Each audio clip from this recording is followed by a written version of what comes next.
them up where they are today.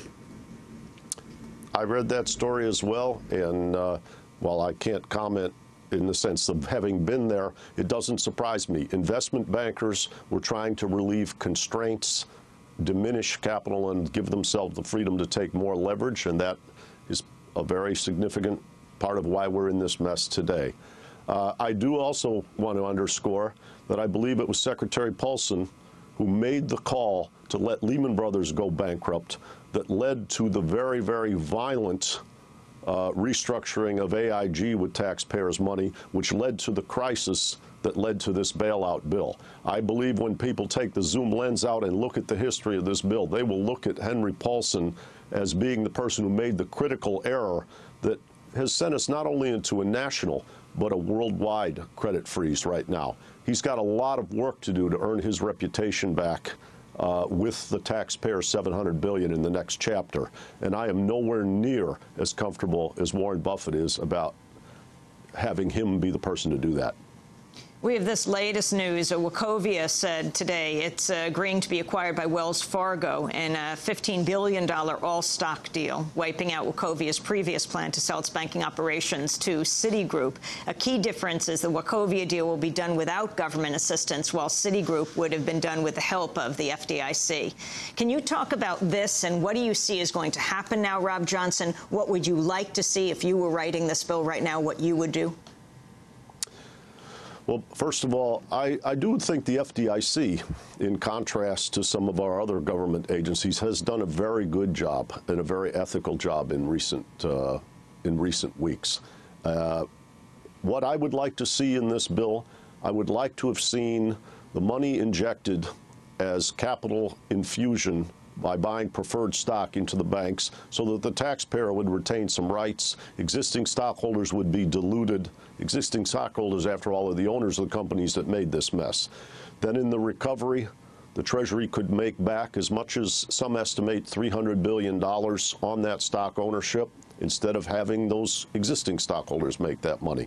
Secondly, and perhaps the place where we should have started, was the Homeowners Loan Corporation acknowledging the overhang of these and unaffordability of all these mortgages and developing a restructuring, which, by the way, would raise the value of the securities, these mortgage-backed securities that are toxic assets sitting in all the banks.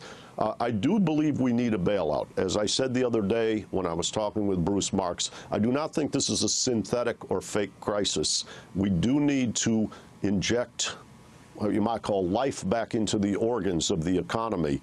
There's a story this morning, the Federal Reserve reports that bank lending to small businesses is being cut off very rapidly. And this does not portend well for the economic health of every region of the United States. But homeowner relief, some significant regulatory reform, equity capital injections into the banks, which, by the way, because of the use of capital and the leverage of capital, you get 10 to 12 times the impact on the credit flow in the economy as when you overpay for toxic assets as the TARP facility would. I think it was a very misconceived bill. Paul Krugman, Joe Stiglitz, John Macon on the American Enterprise Institute, Alex Pollock, the American Enterprise Institute, Lucian Bebchuk at Harvard Law School and Olin Foundation. These are conservatives and liberals all standing around saying, why are you doing the wrong thing, Secretary Paulson? And Congress went along. And Robert Johnson, the additional insult that has really angered many Americans, all of the pork that was put onto this same bill by the Senate. I was intrigued. I mentioned in my column in the Daily News today that manufacturers of washing machines, refrigerators, and other appliances were given up to a $250 credit per machine if they produce a more energy-efficient machine. Now, I'm sure when we go to buy a refrigerator or a washing machine, we're not going to get that additional savings in the consumer. But many things like this were put into this bill, some of it to get votes of particular people in the House, and this has really infuriated Americans on top of all the rest of the stuff that has happened in the last few weeks. That the bailout went up. Yes, it went up by roughly $150 billion for those kinds of special pork-related projects. Now, what you're seeing is the Congress and the Senate are daring the American people to get mad and throw them out. As David Sirota said in his first book, Hostile Takeover, this isn't about choosing between R's and D's. This is about a bipartisan money machine working against the population.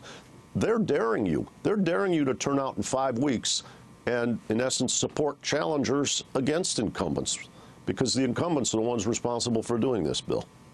What role has Barack Obama and John McCain played in this? We only have about 45 seconds. Sure. I believe Barack Obama and John McCain have played along, not exerted significant leadership, but one of them on January 20th next year is going to have to change that tune significantly if this economy is going to repair. A credit crisis is a crisis of trust and confidence.